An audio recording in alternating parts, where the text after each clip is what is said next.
Bonjour à toutes et à tous et bienvenue sur Flashmat pour un nouvel épisode sur la parentalité et la coéducation. Aujourd'hui, nous allons nous intéresser au jeu, qui est vraiment très important pour l'apprentissage et donc très important pour l'enfant. Souvent dénigré, le jeu est mis en parallèle, enfin, de façon, on va dire, antagoniste avec le travail, en se disant il vaut mieux travailler que jouer. Or, le jeu développe énormément de compétences pour l'enfant, donc des compétences cognitives, mais aussi des compétences sociale, et donc aussi en tant que parent, on peut avoir une relation privilégiée avec notre enfant par le jeu. Donc très important, le jeu. Alors, le jeu, est profondément ancré dans la nature humaine, dans toutes les cultures humaines, heu, il y a du jeu. Le jeu, comme on pourrait, le penser, ce n'est pas un luxe, c'est vraiment un besoin fondamental. Souvent on se dit: ben il faut manger, il faut dormir, il faut se reposer», mais le jeu passe en dernière position. Or, le jeu et notamment, pour les adultes, c'est, un moment d'évasion, mais aussi un moment pour que notre cerveau réfléchisse et pense différemment. D'où pourquoi si, en étant adulte, on ne fait que certaines tâches, que ça soit les tâches ménagères, que ce soit les tâches de travail, que ce soit les tâches en lien avec nos enfants, et qu'après, on mange et on dort, à un moment donné, on peut avoir un burn-out parce que notre cerveau, n'a pas réfléchi, n'a pas pensé différemment et c'est pas uniquement, une récréation. C'est pas du tout ça. En tout cas pour l'enfant et si je me concentre sur l'enfant, c'est même plus qu'une récréation. Là, c'est au à ce moment-là, au moment du jeu, que l'enfant va évoluer encore plus. Voilà, parce que le jeu, c'est un outil d'exploration, où, l'enfant va explorer, le monde, il va tester ses hypothèses, il va construire ses connaissances de manière active et incarnée.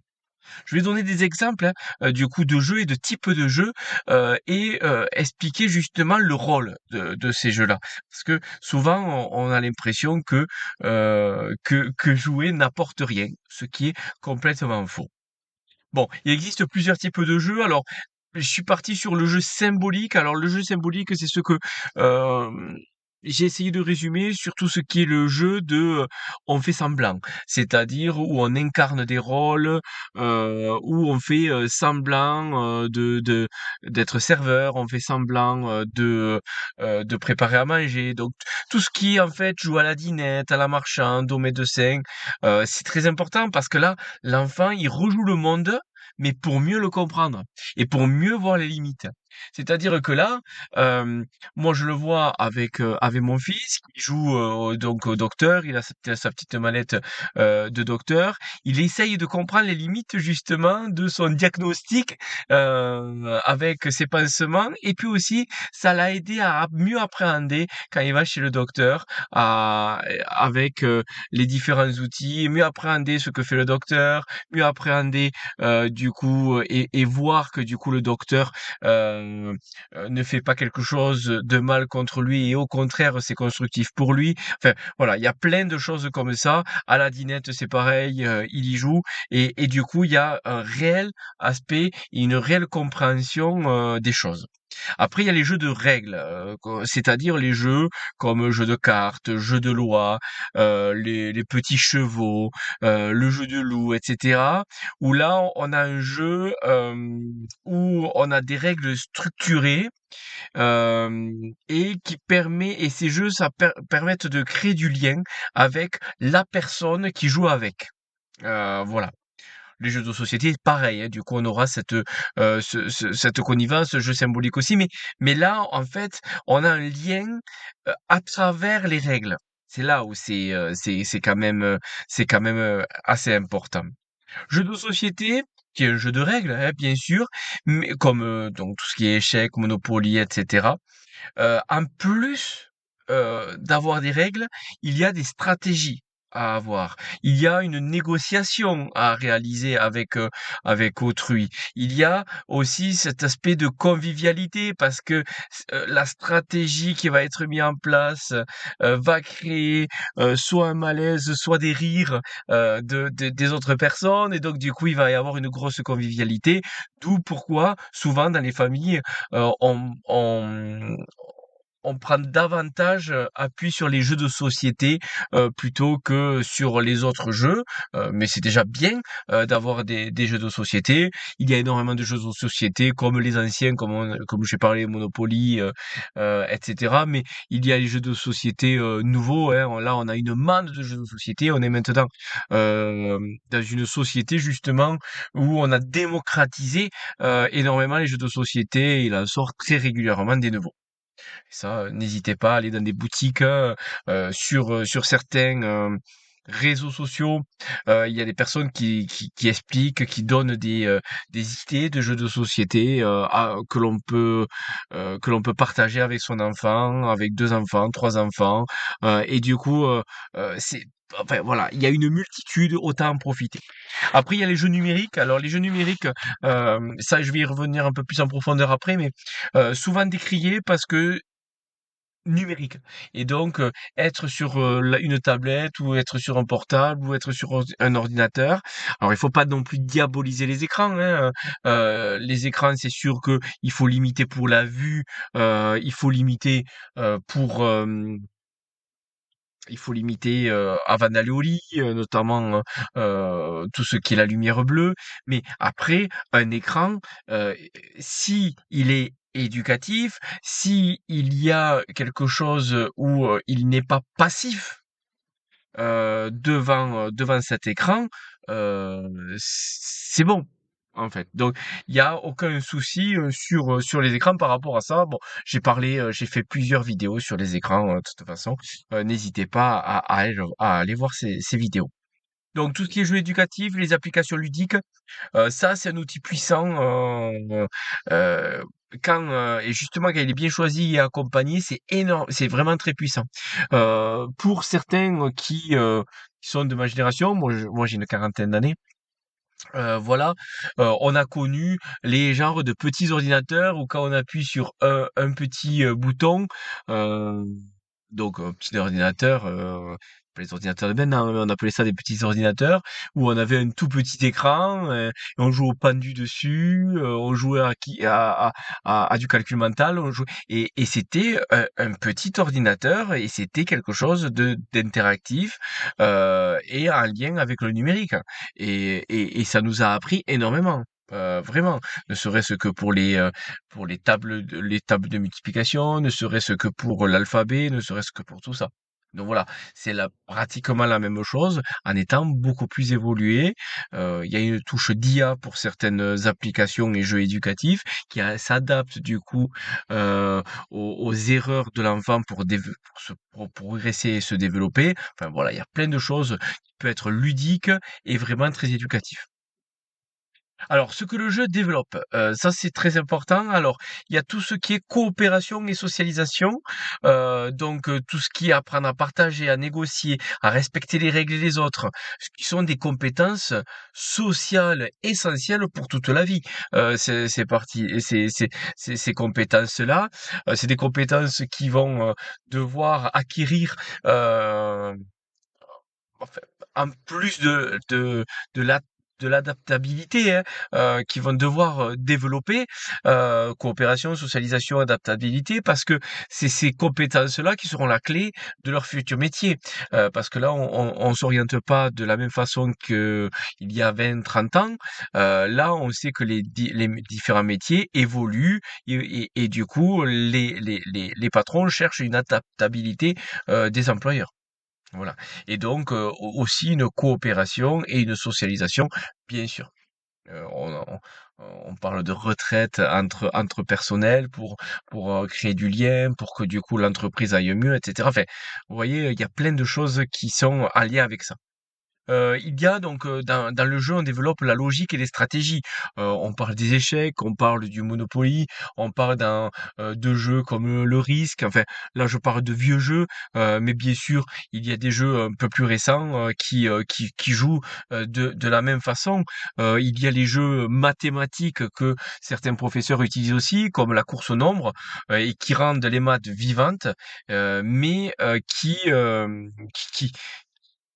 il fait appel à une à une planification d'action, qui permet, d'anticiper du coup les différentes conséquences, du jeu, et ça va être très important pour la résolution de problèmes dans la vie future. Il y a la créativité et l'imagination, tout ce qui est inventer des histoires quand on fait de la dinette, et cetera. Explorer de nouvelles idées parce que, on l'a tous vécu ça, on a un bâton et puis ce bâton, en fait, il se transforme en épée et on est, directement dans un château fort, réalisé, par 3 ou 4 cailloux qui correspondent au mur de notre château fort et ça, voilà, grâce à certains objets où on n'a pas besoin forcément de dépenser des milliers et des cents, on se construit un univers, on invente des histoires. Et ça, la créativité, c'est très important parce que c'est le moteur de l'innovation de demain. Et donc, pour tout ingénieur, ça va être très important, donc du coup, d'avoir de cette créativité. Je parle d'ingénieur, mais dans tout métier, on a besoin d'une certaine créativité pour se développer. Et puis après, il y a tout ce qui est autonomie et confiance que le jeu va développer, parce qu'il va y avoir une prise de décision de la personne et c'est elle-même qui va se faire confiance pour les différentes stratégies. Il va expérimenter, du coup, dans ce jeu-là. Il va surmonter des défis, sans aide immédiate en tout cas. Et donc là, le jeu va forger progressivement l'estime de soi. Heu, alors moi j'ai un club échecs dans mon collège, mais du coup, hem, face aux échecs, au niveau des échecs, on est seul. On est seul et on doit, du coup, planifier des actions, permettre de résoudre des problèmes, anticiper les conséquences, à nos actes et du coup, on devra prendre des décisions et donc on doit se faire confiance et donc ça va permettre de progressivement développer l'estime de soi. Le jeu numérique, donc c'est un outil, très puissant, heu et pas simplement pour les petits, aussi pour les grands, bien sûr, mais ça peut être vraiment un levier d'apprentissage énorme, pour tous les âges. Donc par exemple, pour la maternelle et le primaire, il y a des applications comme Que font-ils? Ça c'est très enrichissant sur les différents métiers, ou sur les différentes, les différentes actions que vont faire les différents personnages et il va falloir donner des mots en lien avec ça et donc ça va enrichir le vocabulaire. L'attrape-nombre où justement on va prendre des nombres en lien avec des opérations ou pas. Ça peut être juste trouver des nombres du coup sur la première partie, trouver des nombres et derrière ça va rendre beaucoup plus ludique et cet apprentissage des nombres ou du vocabulaire, et on aura un côté gratifiant immédiatement. Voilà et donc là, l'enfant, il joue, mais il va progresser sans même s'en rendre compte. Il y a énormément là, je vous en ai donné 2 mais il y a énormément d'applications comme ça qui, avec une petite touche d'IA, comme j'en ai parlé avant, va le faire encore plus progresser parce que cette touche d'IA va s'adapter, à l'enfant et donc ça, c'est très important et pour les plus grands, les jeux numériques vont développer, la résolution de problèmes complexes, la pensée critique, la gestion des ressources et même la coopération à distance. Ça, ce sont des compétences du 21e siècle qu'il va falloir avoir, justement pour arriver à se débrouiller dans la société et souvent, on critique les jeux vidéo, on critique, la la dangerosité des jeux vidéo, on critique du coup le fait que, des jeux de vidéo peuvent être violents ou être, hem, peuvent être comment dire? n donner une mauvaise image de la société ou en tout cas, hem, heu, pourrait corrompre l'enfant. Heu, je moi je vois pas, trop la différence entre quand on jouait aux cow-boys et aux indiens et qu'on exécutait un indien ou qu'on exécutait un cow-boy, quoi. Au final, c'était aussi violent. Alors certes, c'était pas visuel, mais c'était aussi violent et je pense que ceux qui ont joué aux cow-boys et aux indiens n'ont pas dézingué 10 000 personnes une fois qu'ils étaient adultes.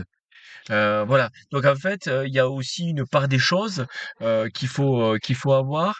Il y a des choses donc du coup que l'on qu'il faut contrôler. Bien sûr, dans les jeux vidéo, il y a des PEGI, donc il y a des âges qui sont déterminés, comme dans les films ou les séries ou même les dessins animés d'ailleurs. Si c'est interdit au moins de 15 et qu'il a 8 ans, forcément, c'est pas adapté, forcément. Mais du coup, si on suit les PEGI, je veux dire, ils sont sur les pochettes des jeux, ils y sont au début du jeu. Enfin, je veux dire, là, on peut pas se dire, ah oui, mais je savais pas, parce que c'est inscrit. Et puis, de toute façon, même une recherche sur Google assez rapide sur, je sais pas moi, GTA, et on le sait, et c'est marqué. Quel est le PEGI et c'est autorisé à partir de quel âge. Donc voilà. Bon, mais si je reviens à nouveau sur le jeu vidéo, quand on doit collecter des ressources et c'est grâce à ces ressources qu'on va créer d'autres ressources et que du coup, il faut faire attention à ne pas trop les dépenser trop vite, ne pas et arriver à gérer ces ressources-là, ben ça, clairement, ça va être très utile pour la vie future, cette gestion-là. Le côté, du coup, cette pensée critique par rapport à ce jeu. Est-ce que c'est possible? Est-ce que c'est pas possible? Ah ben là, j'ai un problème là assez complexe parce qu'il va falloir que j'aille ici, mais je sais pas comment je vais faire. À l'image des jeux comme Zelda, par exemple, où on a, enfin les derniers hein, Zelda, où on a des causes-conséquences et on a aussi des cheminements de pensée. Voilà, c'est des choses quand même qui sont très importants et donc je parlais pour les plus grands. Alors là, je parlais de jeux vidéo qui sont des fois pas dits éducatifs, même si je pense que les jeux vidéo, une majorité sont éducatifs, mais ils sont pas que éducatifs. Mais par contre, il y a des jeux vidéo éducatifs totalement. Voilà. Donc ça, je vous laisserai le regarder. Donc là vraiment, tous ces jeux, pour moi, je pense qu'il faut une des clés, c'est que les parents doivent accompagner ce choix du jeu et surtout en parler avec son enfant après la session de jeu.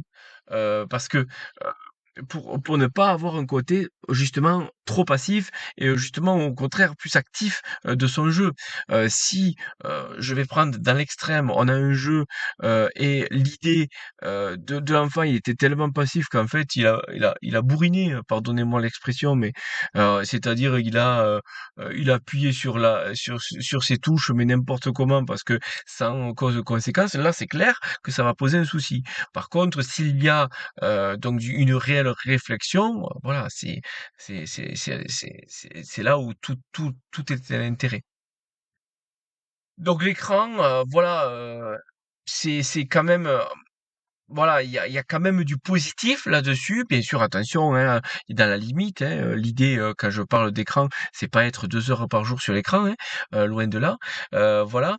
Mais, souvent on se dit: «Beh, l'enfant, il est tellement concentré, il entend plus», voilà. Alors il ne faut pas confondre être absorbé, par les tâches et être absorbé par quelque chose qui regarde, mais où il est très passif. Parce qu'il y a un côté et il y a là par contre, il y a 2 exemples où il y a un exemple où c'est positif, l'autre exemple est négatif. Mais alors là, du coup, on est vraiment à l'extrême, quoi. Donc, quand on est sur des jeux éducatifs ou en tout cas des jeux qui permettent, d'avoir une réflexion, donc, là, il va y avoir, oui, l'enfant qui va être vraiment absorbé. Hem, Parce que du coup, il y aura un réel engagement, mais qui sera très intense. Mais cet engagement, il est précieux parce que on va avoir un enfant qui est acteur et pas spectateur du coup de son écran quoi, en fait et de ce qu'il voit. Voilà. Il va y avoir sur cet écran un feedback assez immédiat parce que chaque action produit va donner une réponse instantanée et donc va être réadaptée. Dans son cerveau, il va y avoir une réadaptabilité. Voilà. Et puis, il y aura une progression qui sera visible. Les niveaux donnent un sens à l'effort. Du coup, plus on augmente de niveau, plus on va réaliser des efforts, mais surtout plus l'enfant va être content d'augmenter de niveau parce qu'il va se sentir encore plus fort. Enfin, il y a vraiment énormément de choses qui sont positives, justement, dans le jeu et qui donnent, vraiment, beaucoup de grains à moudre. Alors, comment, qu'est-ce qu'on pourrait faire justement, nous, en tant qu'adultes, en tant que parents, pour intégrer le jeu à la maison et surtout sans pression parce que l'idée c'est pas, heu, un enfant qui ne joue pas ou en tout cas qui ne joue pas beaucoup, de lui mettre le couteau sous la gorge et de lui dire: «Bon, mais maintenant il faut que tu joues à ça». Bien sûr. Oh, parce que du coup déjà ça va enlever tout le plaisir et puis en plus il va y avoir des conflits, donc ça va poser un souci. Donc l'idée c'est pas de transformer son salon en salle de classe ou son salon, en salle de jeu, bien sûr, mais j'ai essayé de donner quelques exemples, enfin des choses du coup, que l'on peut mettre en place. Franchement déjà jouer 15 minutes par jour, c'est déjà très bien. Voilà, c'est-à-dire quand je dis jouer 15 minutes par jour, c'est pas l'enfant qui joue 15 minutes par jour, parce que là je pense que l'enfant, il joue plus que 15 minutes par jour. Ça, je pense que c'est un enfant, c'est normal. Mais par contre, c'est jouer 15 minutes par jour ensemble. C'est-à-dire, on prend 15 minutes, de façon quotidienne, où on a choisi ensemble, où on a argumenté peut-être sur ce choix, ou j'en sais rien, hem, ou un jeu qui est choisi par votre enfant. Voilà, ça peut être encore peut-être mieux, notamment au début. Et et une fois que vous rentrez dans le jeu, vous laissez l'enfant vous guider. Parce que c'est son moment d'exploration, c'est son moment d'autonomie, il veut partager quelque chose avec vous, il veut jouer avec vous, il veut créer ce lien, il veut créer et donc du coup, hem, il va y avoir de toute façon ce jeu où on aura 2 personnes qui va jouer au même jeu, donc les règles vont se créer de façon un peu implicite, même si les règles ne sont pas, totalement tolérées ou pas totalement comprises par l'enfant et donc du coup il y a des choses qui ne se font pas. C'est pas grave, au contraire, je pense qu'il faut résister à l'envie de corriger ou d'optimiser. Voilà, il vaut mieux observer, participer et suivre, le rythme de l'enfant, selon ses règles. Donc 0 jugement, 0 performance. Là, le jeu, c'est pas une évaluation, c'est on vous vous partagez un bon moment avec votre enfant, et il y a pas de bon ou de mauvais résultats. C'est juste, un plaisir, quoi. En fait, le plaisir d'être ensemble, le plaisir de rire ensemble, d'apprendre sans le savoir, le p le plaisir de perdre et d'en faire des tonnes, parce que du coup, ça va faire rire son enfant. Enfin, voilà, c'est ce moment convivial qui va être, à la fois convivial, mais à la fois un apprentissage et c'est top. Voilà et c'est pour ça que ce jeu-là, pour vous, ça va être idéal hem, parce que justement, au-delà des bénéfices cognitifs, comme on en a parlé, il va y avoir un lien affectif qui sera durable entre parents et enfants, qui ne se rappelle plus, d'un moment, privilégié avec son père ou sa mère, où on a joué, à un jeu, moi je me rappelle très bien quand j'étais enfant et que, je jouais à Mario sur ma Super Nintendo et que on rigolait parce que, voilà, ma maman, elle ne elle ne, elle ne maîtrisait pas totalement les manettes et puis bon, moi je lui faisais, justement des coups, donc du coup j'avais une stratégie et donc vous voyez, là on avait la stratégie, mais c'est la stratégie pour rigoler, pour avoir une convivialité, mais en fait c'est des compétences finalement qui se créent dans notre cerveau et donc ça c'est très important, c'est des souvenirs précieux, heu et qui sont, très importants, d'avoir, avec son enfant. Et comme je le disais, là, par exemple, si je prends mon exemple de ma maman qui joue avec moi, il y avait ce moment de rire, on voyait les erreurs de ses parents, et donc du coup, ça faisait rire. Ma maman se montrait, voilà, un peu plus vulnérable par rapport à telle ou telle chose, alors qu'elle portait énormément de choses dans la maison. Mais du coup, c'est ces moments-là, en fait, qui sont très bien parce que de un, on rigole, de deux, on voit qu'il y a le côté vulnérable de ses parents, de trois, on se retrouve dans un espace sans jugement, sans enjeu, on est là, quoi. On est là et on rigole et on joue et on est bien. Et ça, c'est un cadre qui est très sécurisant pour l'enfant, et ça renforce cette relation parent-enfant. Et il y a oui, ça, tout cela, ça renforce justement la relation parent-enfant de façon profonde. Donc vraiment, là, je finirai par ça. Vraiment jouer, c'est apprendre autrement.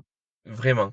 Euh, c'est une voie royale pour le développement à tout âge et à chaque étape. Vraiment. Ça va cultiver la curiosité, ça va forger le caractère, ça va renforcer les liens affectifs et ça va préparer l'enfant aux défis de demain. Donc en fait, défi de la semaine que vous pouvez réaliser, bien sûr, enfin, il y a pas d'injonction, loin de là. Moi là, j'essaye de donner du gilet hein, dans mes vidéos. C'est pas du tout, il y a pas du tout de caractère injonctif. Il y a pas du tout moi je sais mieux, pas du tout.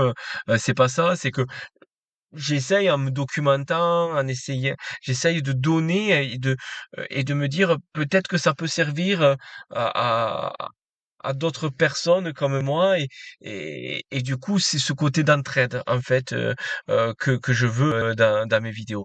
Donc là, un petit défi qu'on peut avoir, ben, c'est d'offrir 15 minutes de jeu par jour à son enfant quoi, pour voir. Un jeu choisi par lui, jouer sans écran ou avec écran, mais jouer sans écran, ça peut être pas mal, sans chronomètre, sans pression. Voilà, c'est du lien et de l'apprentissage. Voilà, du lien, des moments vraiment partagés, de l'apprentissage parce qu'il va y avoir des compétences cognitives, sociales et émotionnelles qui vont être développées et bien sûr du plaisir. Il va y avoir effort, joie et cette association d'effort et joie, elle va y être aussi en étant adulte. On va avoir un effort et on va être satisfait après des efforts on a entrepris pour tout, hein, pour faire du jardin, pour faire son travail, pour faire tout ça. Et cette association, ben, elle sera tout le temps. Et donc c'est pour ça qu'il faut déjà la créer assez jeune. Voilà. Bon, j'espère que cette vidéo vous a plu. N'hésitez pas à mettre un commentaire, n'hésitez pas à mettre un j'aime et n'hésitez pas surtout à vous abonner à ma chaîne. Allez, je vous laisse, passez, une bonne journée et à très vite.